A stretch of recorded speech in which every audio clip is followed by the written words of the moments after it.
बिस्मिल्लाहिर्रहमानिर्रहीम। अब्दुल्ला 9.0 के एक और एपिसोड में आप लोगों का खुशामदीद है। इस वक्त अगर हम टॉप ट्रेंड कहें या अगर हम टॉप कंसर्न कहें तो दोनों चीज़ें जो है वो इस वक्त पूरी दुनिया में, ख़ासतौर पे पूरी दुनिया के मुसलमानों में इसराइल और गज़ा की जो जंग है वो इस वक्त टॉप ट्रेंड भी है और टॉप कंसर्न भी है, specially for all the Muslims all over the world. Hamas ने, जिन लोगों को नहीं पता उन लोगों को मैं बताता चलूँ दैट हमास एक तंजीम है, मुसलमानों की एक तंजीम है जिसको ग्लोबली जो है वो दहशतगर्द तंजीम कहा जाता है। वो मुसलमानों के हकूक़ की मुहाफ़िज़ है फ़लस्तीन में, और ये कयास किया जाता है कि हमास को ईरान जो है वो बैक करता है, ईरान उसको फ़ंड करता है। और हमास ने जो है वो हमला किया है इसराइल के ऊपर। इसराइल के ऊपर हमले की बड़ी वजूहात में से एक वजह जो है वो आप लोगों को पता ही होगी कि साल हर साल से जो है वो इसराइलियों का फ़लस्तीनियों के ऊपर जो जुल्म है उसके पेश नज़र ये हमला किया गया है हमास की जानिब से इसराइल की तरफ, जिसमें इनिशियली जो है वो 1300 इसराइली उसमें वासिल जहन्नुम हो चुके हैं, हलाक हो चुके हैं। और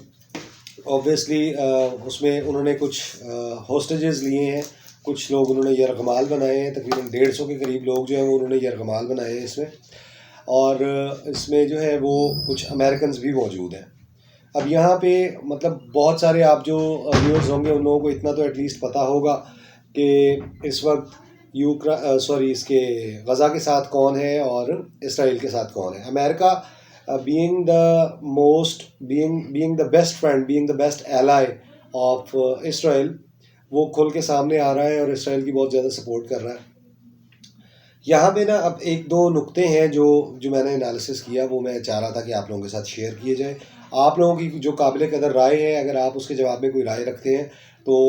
obviously please do use the comment box to share your views, to share your analysis with me as well. यहाँ पे पहली चीज़ तो ये कि हमास ने जो हमला किया 7 अक्टूबर को इसराइल के ऊपर, तो वो जिस लेवल का हमला था वो कोई रातों रात की प्लानिंग नहीं हो सकती। उसके पीछे बहुत अरसे की प्लानिंग जो है वो दरकार होती है, बहुत सारी कैलकुलेशन दरकार होती है, बहुत सारे जो आपने ग्राउंड रियलिटीज़ को देखना होता है, और बहुत सारी बहुत सारी आर्मी टैक्टिक्स होती हैं जो कि इन्वॉल्व होती हैं, या अटैक टैक्टिक्स होती हैं जो कि इन्वॉल्व होती हैं। तो वो ऑब्वियसली उस हमले की तैयारी बड़े अरसे से की जा रही थी, और मतलब वो 3 तरह से, फ़िज़ाई तौर पे भी, समंदरी रास्ते से भी और ज़मीनी रास्ते से भी, तीनों तरफ से अचानक जो है वो बहुत बड़ा हमला किया गया और बड़ा कामयाब हमला किया गया, और उसमें 1300 इसराइली जो है वो हलाक हो गए और मज़ीद को होस्टेज बना लिया गया। अमेरिका एक तरफ तो अपने जो होस्टेजेस में अमेरिकन्स मौजूद हैं, एक तो उनको अमेरिका को जो है वो उनका कंसर्न बहुत ज़्यादा है। दूसरा जो है वो as an ally, as a strong friend of Israel, वो खुला के सामने आ रहा है और उसने अपनी तमाम तर जो फैसिलिटीज़ हैं वो उसने इसराइल को देने का इंकशाफ किया है, और वो दे भी रहा है। उसने अपने ट्रूप्स भी भेजने शुरू कर दिए हैं। कल रात की खबर है कि स्पेशल ऑपरेशंस जो है वो ऑप्स टीम जिसको कहा जाता है, स्पेशल ऑपरेशन फोर्सेस टीम, वो भी होस्टेजेस के इनखला के लिए, या जो यरगमाल बनाए गए हैं उनके इनखला के लिए वो अमेरिका ने अपनी टीम भी भेजी है। दूसरी तरफ जो है वो अमेरिका के अंदर 2024 के जो अपकमिंग प्रेसिडेंशियल इलेक्शंस हैं उनकी वजह से इस चीज़ ने बड़ा ज़्यादा सियासी तौर पे भी ज़ोर पकड़ लिया है कि इसराइल की हमें जो है वो हिमायत करनी चाहिए, बहुत ज़्यादा अमरीकियों को जो है वो इसराइल की हिमायत करनी चाहिए। तो उसके ऊपर एक सियासी बाज़ार भी गर्म हुआ है। अब आ जाते हैं हम हक़ाइक़ की तरफ। हक़ाइक़ की तरफ जाने से पहले एक आपको बड़ी गमनाक और बड़ी अफसोसनाक ख़बर देना चाहूँगा कि अमेरिका में इलिनॉइस एक रियासत है। इलिनॉइस रियासत में रहने वाली एक माँ और एक बेटा जो है उसको उनके मालिक मकान ने छुरियों के वार किए बहुत ज़्यादा, जिसकी ताब ना लाते हुए जो बच्चा था जिसकी उम्र सिर्फ 6 साल है, उसके ऊपर 26 वार जो है वो छुरियों से किए हैं उसके मालिक मकान ने। और हर वार के साथ वो कह रहा था कि तुम मुसलमान हो, क्योंकि तुम मुसलमान हो इसलिए तुम्हें ज़िंदा रहने का कोई हक़ नहीं है। तो वो बच्चा जो है वो तो शहीद हो चुका, अल्लाह पाक उसके दर्जात बुलंद फरमाए, और जो माँ है वो सर्वाइव कर गई है इस अटैक से। और उस इंसान को जिसने ये हरकत की थी, उस इंसान को पुलिस ने अपनी तहवील में ले लिया है, और उसके ऊपर 3 या 4 जो है वो मर्डर चार्जेस, हेट्रेड का चार्ज और इंडाइटमेंट्स उस पर लगाई गई हैं। अच्छा, अब आ जाते हैं वापस हम अपने टॉपिक की तरफ। इसमें हमास ने जो अटैक किया, ऑब्वियसली उसके पीछे जितनी टैक्टिक्स या जितनी जंगी तैयारी उसके पीछे मौजूद थी, अब उसमें 2 फैक्टर्स उभर के आ रहे हैं। नंबर 1 कि हमास को कहा जाता है कि ये ईरान इसको बहुत ज़्यादा बैक करता है। तो ऑब्वियसली ये पिछले कुछ दिनों में ईरान ने जो $6 बिलियन ईरान को मिले हैं, जो अमेरिका ने रोके हुए थे प्रिजनर स्वैप के बदले में, वो अगर आपको उसकी तफसील नहीं पता तो मेरी पिछली वीडियो आप देख सकते हैं, उसमें मौजूद है। तो वो $6 बिलियन जो है वो पूरी दुनिया और स्पेशली अमेरिका जो है वो कह रहा है कि वो $6 बिलियन अगर अनफ्रीज़ ना किए जाते तो शायद हमास का हमला रुक सकता था। और अमेरिकी सदर जो बाइडन की नाअहली इसको करार दिया जा रहा है, जिसने वो $6 बिलियन अनफ्रीज़ किए, जो फराहम किए उसने ईरान को, जो उसने फंडिंग रोकी हुई थी बड़े अरसे से। अच्छा, हमास ने जो है वो अब उसके ऊपर हमला कर दिया। अब ये यहाँ पे ये देखना है कि इस वक्त हमास के साथ या इस वक्त फ़लस्तीन के साथ कौन कौन खड़ा है। पहले हम ये चीज़ देख लेते हैं। दो बातें मैंने आपके साथ जो है ना वो डिस्कस करनी थी। पहली चीज़ ये कि फ़लस्तीन के साथ इस वक्त कौन कौन मौजूद है। मुस्लिम दुनिया की अगर हम बात करें तो मुस्लिम दुनिया में से आप लोग भी ऑब्वियसली मीडिया के साथ टच होंगे, न्यूज़ के साथ टच होंगे, ताज़ा तरीन ख़बरें आप लोगों के पास आ रही होंगी।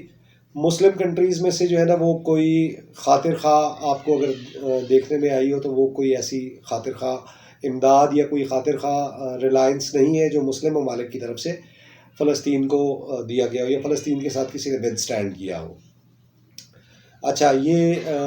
हम अगर सऊदीया की बात करें तो यहाँ पे मैं एक ग्लोबल वेंचर एक चल रहा था, इसराइल और सऊदीया की एक डील चल रही थी। और उसमें जो है वो इसराइल और सऊदीया अपने आपको पता होगा, अगर आपके इल्म में नहीं है तो मैं आपके इल्म में इजाफा कर दूं कि सऊदीया ने जो है वो हाल ही में इसराइल को तस्लीम किया है, उस जोग्राफियाई तौर पे एज अ ममलिकत उसने तस्लीम कर लिया था। तो इसराइल जो है अब वो चाह रहा था कि ऑयल किंग सऊदीया के साथ अपने रिलेशनशिप्स को वो जो है वो ठीक कर ले।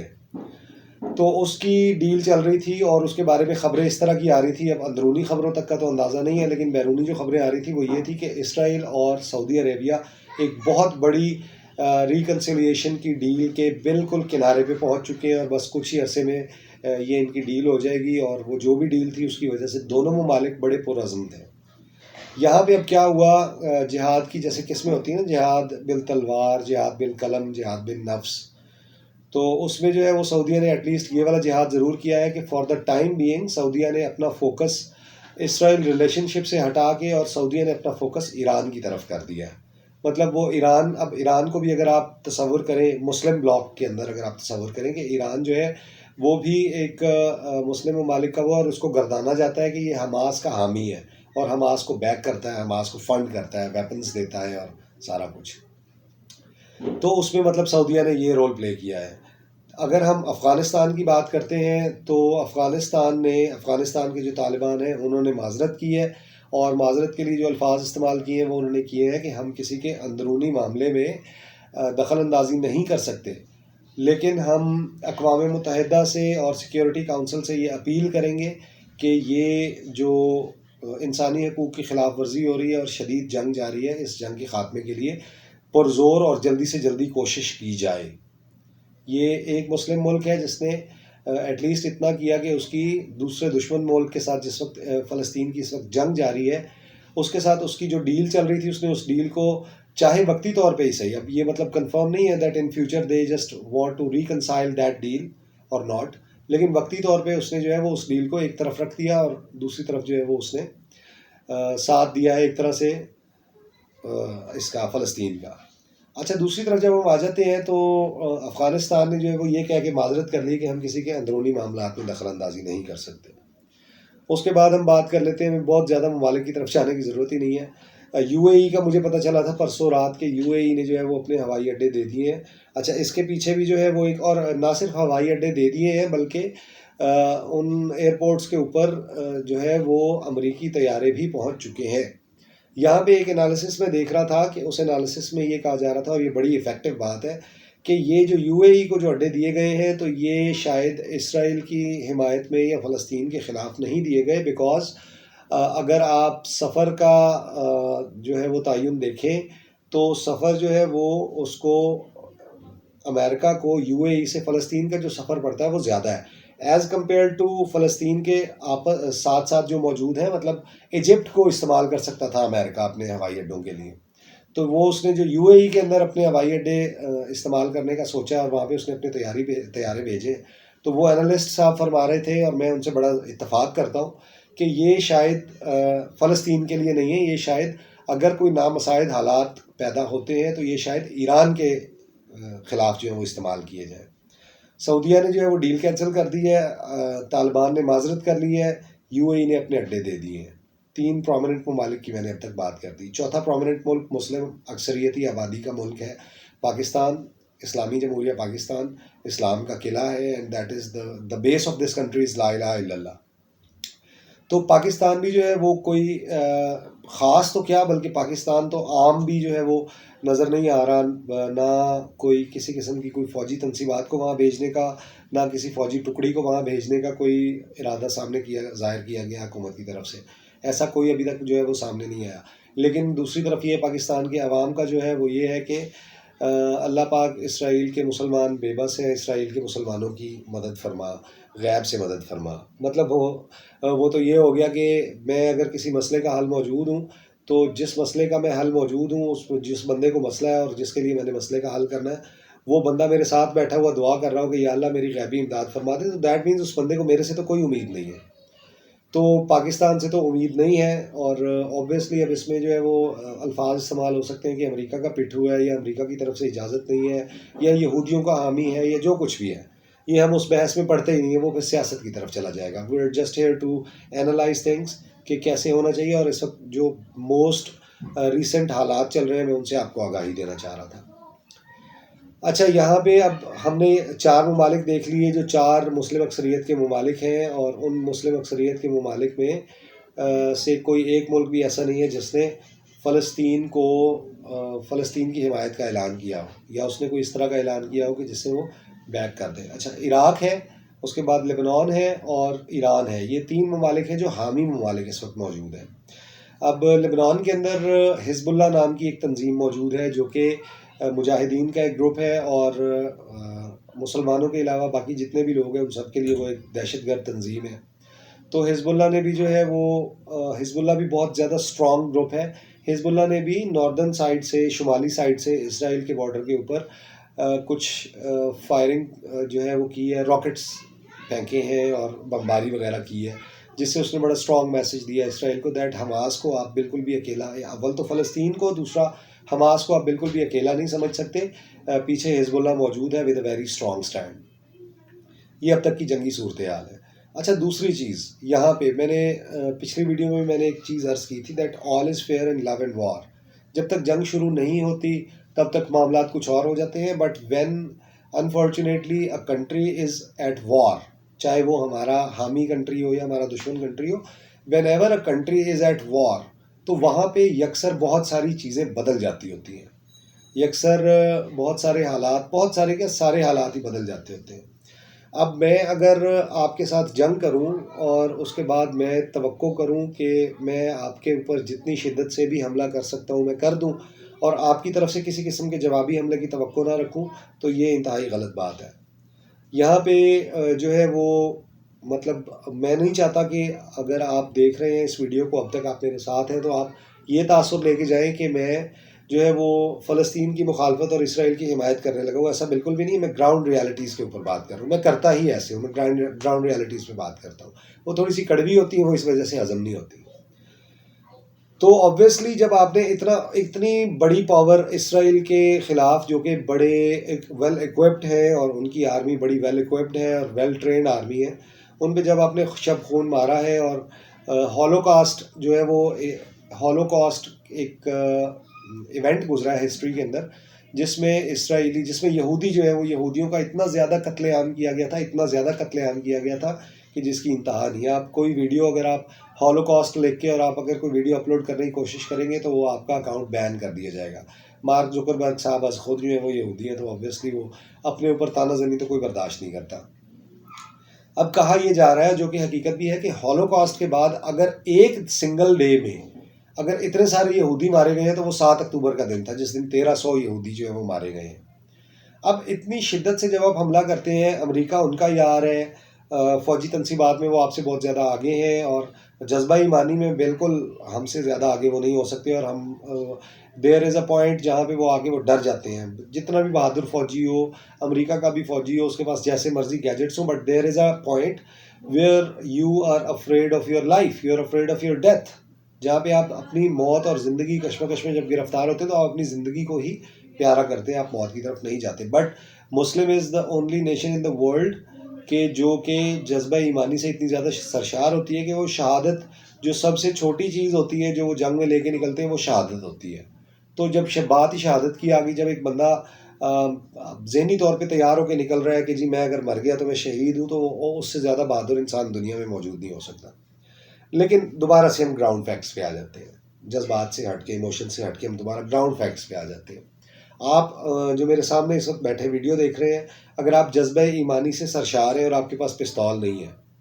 और मैं जो है वो माअज़ल्लाह अल्लाह ना करे मैं जज्बा ईमानी से सरशार नहीं हूँ, लेकिन मेरे पास पिस्तौल मौजूद है, हम दोनों की अगर लड़ाई हो जाती है, आप अपने जज्बा ईमानी से कुछ करने की कोशिश करते हैं, मैं पिस्तौल निकालता हूँ और ठा कर देता हूँ,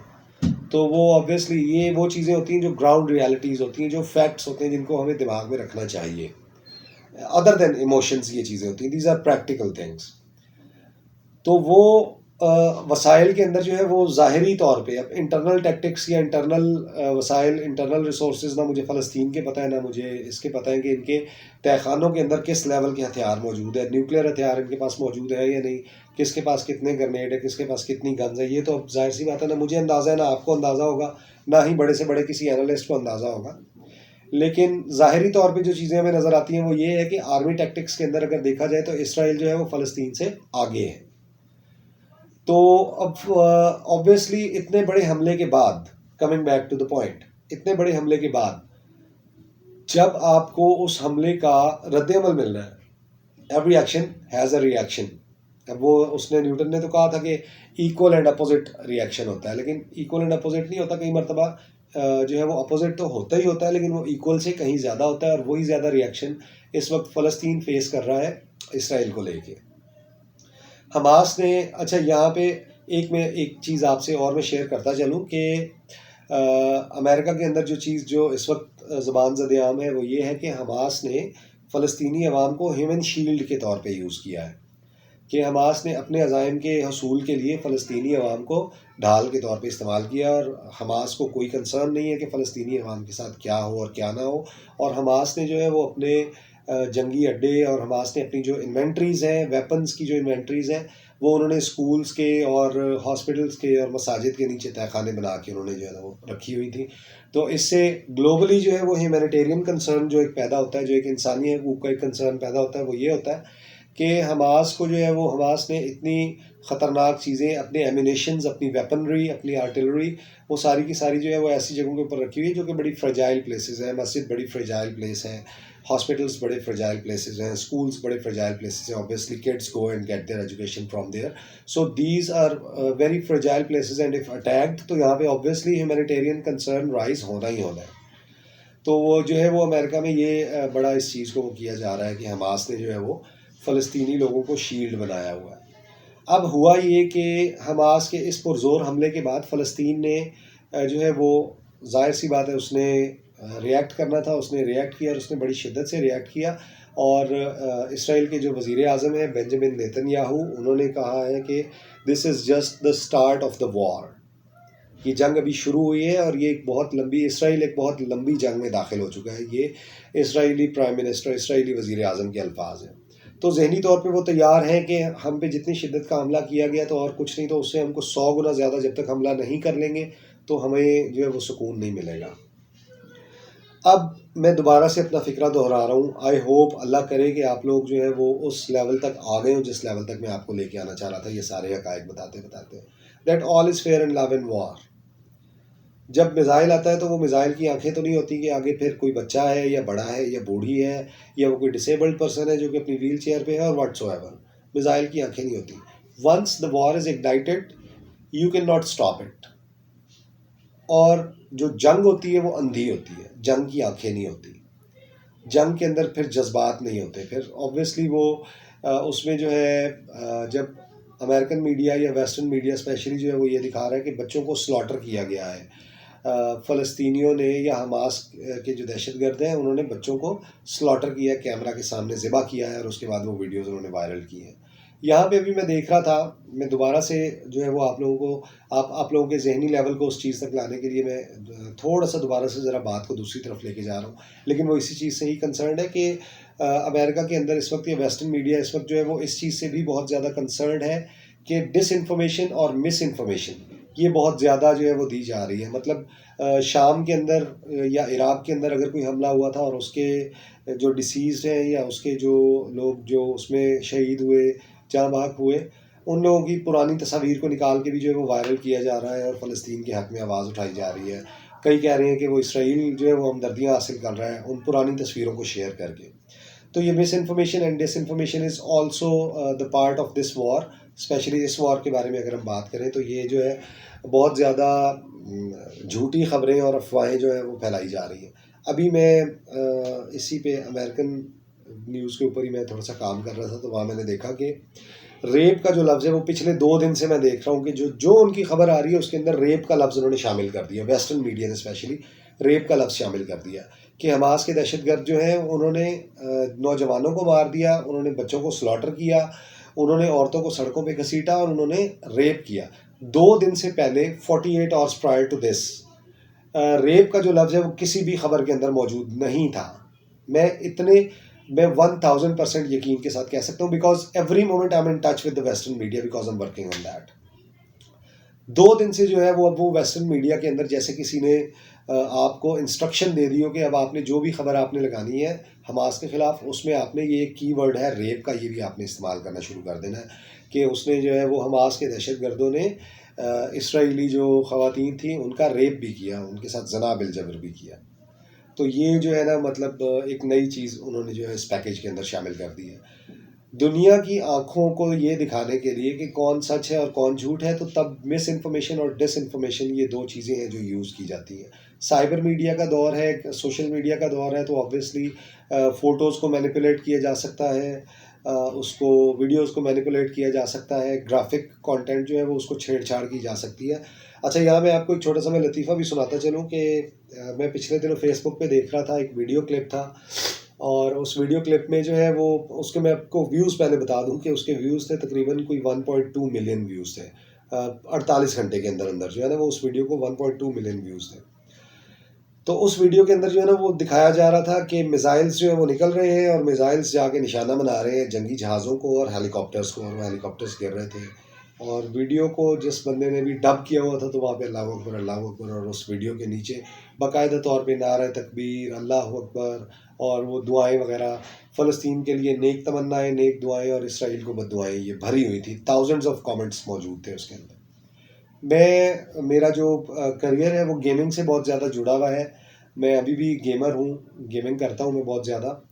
तो वो मैंने उस वीडियो को ज़रा जब ज़्यादा गौर से देखा, फिर मुझे थोड़ा-सा शक हुआ जब, तो फिर मैंने और गौर से देखा, और ज़्यादा गौर से देखा, और ज़्यादा गौर से देखा। मुकम्मल तहकीक करने के बाद मुझे पता चला कि वो एक वीडियो गेम का सीन है और वो वीडियो गेम का सीन जो है वो किसी अक्लमंद इंसान ने, किसी अक्लमंद पाकिस्तानी ने उसका क्लिप इस तरह से लिया कि वो पता ना चले कि वो वीडियो गेम है, उसके कंट्रोल्स वगैरह नज़र ना आए और वो क्लिप ऐसे ही महसूस होता है कि जी ये फ़लस्तीनियों ने मिसाइल मारा है और वो इसराइलियों का जो जहाज़ है वो जहन्नम वासिल हो गया है। और लोगों ने उसकी, अब ये this is also the part of misinformation और disinformation I was just talking about. तो उसका जो है ये पार्ट है कि किस तरह से लोग जो है वो ग्राफिकली मैनिपुलेट हो जाते हैं और किस तरह से लोग ग्राफिक्स को मैनिपुलेट करके कुछ का कुछ बयान कर देते हैं आप लोगों के सामने और आप लोग उस पर यकीन कर लेते हैं बगैर किसी तहकीक के, नारेबाजी शुरू कर देते हैं, उसकी जो है वो तरदीद शुरू कर देते हैं या उसके साथ अग्री करना शुरू कर देते हैं आप। तो ये जो है ये भी चीज़ मतलब बहुत ज़्यादा हो रही है। तो वो मिस इन्फॉर्मेशन और डिस इन्फॉर्मेशन का एक रैला जो है वो छोड़ दिया गया है फ़लस्तीनियों को वो करने के लिए। अब मैं ना अपनी वीडियो को सम अप करने लगा हूँ यहाँ पे। कुछ थोड़े से कड़वे जुमले हैं, आई होप अगर आप अब तक मेरे साथ वीडियो में मौजूद हैं तो आई होप कि आप वो जुमले अल्लाह करे आप हज़म कर लें। जब आप पंगा ले रहे हैं एक बंदे के साथ जिसके पास क्लाशिनकोव है और आपके पास सिर्फ छुरी है, जब आपने अपना वार, अपने हिस्से का वार आपने छुरी से कर दिया, जब उसकी बारी आनी है उसने तो क्लाशिनकोव से वार करना है। तो उसने, इसराइल ने अब उसी शिद्दत के साथ, अल्लाह करे तबाह हो जाए इसराइल, आज रातों रात इसराइल अल्लाह करे तबाह हो जाए। मैं बात करने का मेरा मकसद कोई नेक तमन्नाएं उसके लिए नहीं है, but I just want to let you understand something कि वहाँ पे जो है अब ऑब्वियसली देयर आर वीडियोस जिसमें जो है वो फ़लस्तीनी बच्चे दिखाए जा रहे हैं जो कि जंग के अंदर निशाना बन गए हैं और शहीद हो गए हैं। अल्लाह पाक उनके दर्जात बुलंद फरमाए। नौजवान दिखाए जा रहे हैं, शहर की हालत दिखाई जा रही है कि गज़ा जो है वो इस वक्त मुकम्मल तौर पे खंडर की सूरत इख्तियार कर चुका है, और वो हाईवे जिससे जो पनाह गुज़ीनों ने जिससे यहाँ गुज़र के और नॉर्थ की तरफ जाना था, तो उस हाईवे को भी निशाना बनाया गया। एक सिविलियन कॉन्वॉय को कल निशाना बनाया गया और उसमें बहुत सारी जो है वो शहादतें हुई हैं। तो अब आप लोगों ने या हमास ने जो हमला करना था वो हमास ने कर दिया, और उसके बाद हमास ने उसके बारे में कोई प्रेडिक्शन नहीं की फ्यूचर की, दैट ये नेक्स्ट हमारी क्या स्ट्रैटेजी होगी और हम कितनी शिद्दत के हमले करेंगे, और हमारे मेन मकासद क्या थे इस हमले के पीछे। क्या वो मकासद जो हमारे मेन ऑब्जेक्टिव्स थे वो हमारे हासिल हो गए हैं या नहीं हुए, या हमारा मकसद सिर्फ एक एनार्की क्रिएट करके जंग स्टार्ट करना था। ये सारी की सारी बड़ी वेल बैलेंस्ड बातें हैं जिनका अभी तक कोई पता नहीं है। लेकिन दूसरी तरफ का जो कंपेटिटर है, जो इसराइल है, इसराइल ने अब अपने इरादे खुला के उसने मीडिया के ऊपर जाहिर कर दिए हैं कि अब हम नहीं रुकने वाले और हम पूरी शिद्दत के साथ हमला करेंगे। यहाँ पे अब एक तो जहाँ पे ह्यूमन कंसर्न आ जाता है, मैं पिछली बात से इस बात को मैं टैग करता हूँ कि जहाँ पे ह्यूमन कंसर्न की बात करते हैं तो ह्यूमन कंसर्न वहाँ पे शो हो गया ऑब्वियसली। यहाँ पे ये थोड़ा बहुत वाजे होता है कि हमास ने ह्यूमन शील्ड के तौर पे इस्तेमाल किया फ़लस्तीनियों को। ऑब्वियसली हमास अगर इतना बड़ा अटैक प्लान कर रहा था तो वो कुछ ना कुछ ऐसा ज़रूर, कोई ड्रामेबाजी ऐसी ज़रूर की जा सकती थी जिससे जो है वो इवैक्यूएशन कर दी जाती। इसराइल ने जो दूसरी तरफ है वो ह्यूमन कंसर्न्स को सामने रखते हुए और ग्लोबल मीडिया को सामने रखते हुए इसराइल ने 24 आवर्स पहले जो है वो इवैक्यूएशन के ऑर्डर्स दे दिए थे कि 24 घंटे के बाद हम पूरी शिद्दत से हमला करेंगे। और इससे पहले जो है वो हम ये 24 घंटे का टाइम दे रहे हैं ताकि आम आवाम जो है वो ज़्यादा से ज़्यादा नहीं, वो सारे के सारे इवैक्यूएट कर जाएँ उस एरिया को खाली कर दें, बिकॉज हमने पूरी शिद्दत से हमला करना है। This is something that is, वो एक बड़े लेवल की जो गेम होती है तो उसके फिर रूल्स भी बड़े लेवल के होते हैं। तो वो मतलब मोहल्ले की क्रिकेट के कुछ और रूल्स होते हैं, वर्ल्ड कप की क्रिकेट के कुछ और रूल्स होते हैं, आईसीसी के कुछ और रूल्स होते हैं, T20 कुछ और रूल्स होते हैं। तो वो इसी तरह से जो है वो मतलब अब छोटी जंग, छोटे रूल्स, बड़ी जंग, तो पूरा का पूरा कुर्रा अर्ज जहाँ पे कंसर्न है तो ऑब्वियसली वहाँ पे they also have to take care for the human concerns, for all the concerns that are connected to the globe. ख़ास तौर पे वेस्ट जितना भी है वो इंसानी हकूक़ और हकूक़ निस्वां, चाइल्ड लेबर, वो इन सारे हकूक़ को लेके ज़रा ज़्यादा जो है वो सीरियस होता है एज़ कम्पेयर टू अस। हम मतलब चाइल्ड लेबर जो है वो हमारे सामने हो रही होती है, हम इतने ज़्यादा कंसर्न नहीं होते। किसी इंसान के साथ हमारे सामने जुल्म हो रहा होता है, we just stop there and we just make a video of that event and post that to social media, post that to our Facebook account कि हाँ जी हम रुके थे और ये एक्सीडेंट हुआ था, अल्लाह पाक खैर करे। और ये वो मतलब we practically do not do something for human concerns, whereas West is very much concerned about all these things, about all these emotions, about all these rights, जो कि human right, women right, child labour right, और ये सारे के सारे जो हकूक़ हैं तो वो उनके साथ वेस्ट ज़्यादा कंसर्न होता है। तो उन हकूक़ को सामने रखते हुए इसराइल ने इवैक्यूएशन के ऑर्डर्स दिए। तो इन इवैक्यूएशंस के ऑर्डर्स को भी सामने रखते हुए अब जो ताज़ा तरीन जो अब सूरत हाल है वो यही है कि इसराइल बड़ी शिद्दत के साथ फ़लस्तीन पे हमले कर रहा है। वीडियो के आखिर में मेरी बड़ी शिद्दत और बड़ी दिली तौर पे दुआ है कि अल्लाह पाक फ़लस्तीन की मुश्किलों को बहुत जल्दी आसान करे और बल्कि ख़त्म कर दे, और जो दुश्मन क़ुव्वतें हैं अल्लाह पाक उनको नेस्तो नाबूद कर दे और इसराइल का वजूद जो है वो इस दुनिया से मिटा दे, उसका नामो निशान ख़त्म हो जाए। But there is consequence, and up sum up करते करते जो है ना वो मैं आपको दो फिक्र अपनी तरफ से कहना चाहता हूँ that there are consequences, every action has a reaction, that is not equal. वो अपोजिट ज़रूर हो सकता है लेकिन वो इक्वल नहीं हो सकता, वो कमज़ोर भी हो सकता है, वो बराबर भी हो सकता है, वो उससे ज़्यादा शिद्दत का भी हो सकता है। In the case of Palestine and Israel जो रिएक्शन है वो ज़्यादा शिद्दत का रिएक्शन है। तो अल्लाह पाक फ़लस्तीनियों को जो है वो कामयाबी और कामरानी नसीब फरमाए, और जितने भी मुस्लिम ममालिक या जितने भी एलाइज़ मौजूद हैं जो कि बहुत ज़्यादा इफ़ेक्टिवली सपोर्ट कर सकते हैं फ़लस्तीन को, अपने मुसलमान भाइयों को, अल्लाह पाक उन सब के दिलों में हाली डाले, उन सब के दिलों में जो है वो ये इमोशन डाल दे कि हमारे फ़लस्तीनी भाइयों को हमारी ज़रूरत है, और हम अपने मुल्की लेवल पे हम जो कुछ भी उनके लिए कर सकते हैं हम वो करने के काबिल हो जाएँ। आई होप एनालिसिस आप लोगों को पसंद आया होगा। मिलते हैं बहुत जल्द इंशाल्लाह। ये मेरी कोशिश है कि जो इसराइल और गज़ा की जो जंग है इसको हम जो है वो साथ के साथ कवर करते रहेंगे, and I will try my best to update you as the news come to me. और मैं जितनी लेटेस्ट अपडेट्स होंगी उनके साथ आपको अपडेट रखने की पूरी कोशिश करूँगा। I hope you like the video को लाइक कर दीजिएगा। चैनल को अगर अभी तक आपने सब्सक्राइब नहीं किया तो सब्सक्राइब ज़रूर कर दीजिएगा। वीडियो को शेयर कर दीजिएगा अगर आप किसी दोस्त के साथ ये एनालिसिस शेयर करना चाहते हैं। और अगर मेरी कोई बात आप किसी बात के साथ अग्री करते हैं तो भी कमेंट में बता दीजिएगा। अगर डिसएग्री करते हैं तो with open arms I am welcoming you कि आप जो है वो अपने आरा अपनी राय जो है वो कमेंट बॉक्स में दे सकते हैं। मिलते हैं बहुत जल्द अगली वीडियो में। अपना बहुत ज़्यादा ख्याल रखिएगा। अल्लाह हाफ़िज़।